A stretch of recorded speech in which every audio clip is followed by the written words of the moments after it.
Welcome to a brief overview of Oregon City's Compatible Change Project, ensuring compatibility in our historic districts.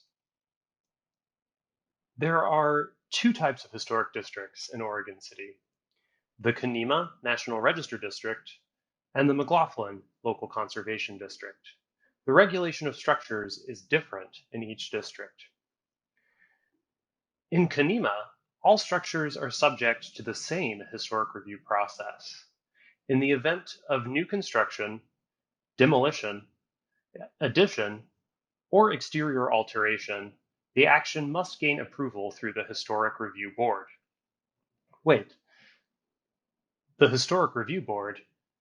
The Historic Review Board, or HRB, is made up of 5 members from the community: 1 resident from Canemah, 1 from McLoughlin, 1 member at large, 1 architect experienced in historic preservation, and 1 member from the Chamber of Commerce. The HRB reviews structures for compatibility, makes recommendations to the City Commission, and considers historical designations and demolitions. Okay, back to the districts.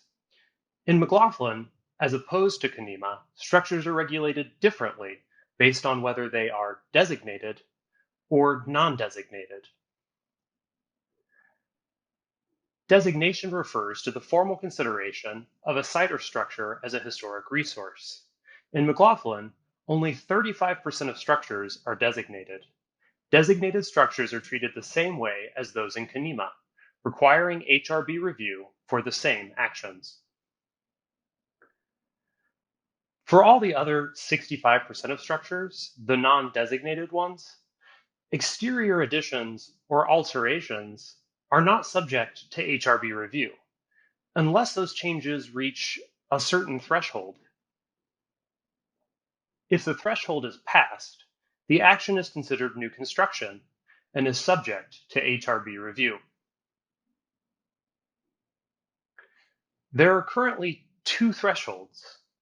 The first includes the construction of any new separate structure larger than 200 square feet.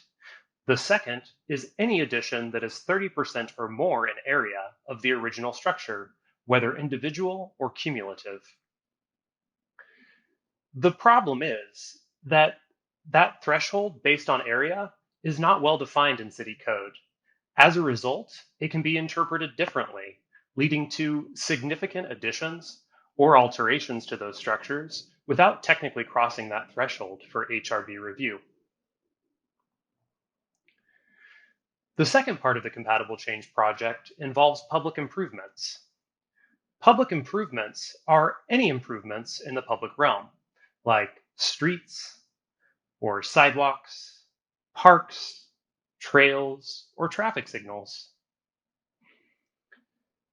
Public improvements are reviewed the same way in both districts. All major public improvements require HRB review. The problem in this case is that in city code, major public improvements is defined broadly.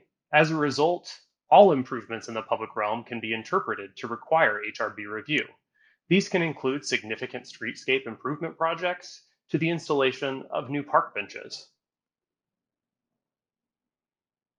So, the main question that this project seeks to answer is: what changes are needed to help clarify these problems while ensuring continued compatible change in our historic districts?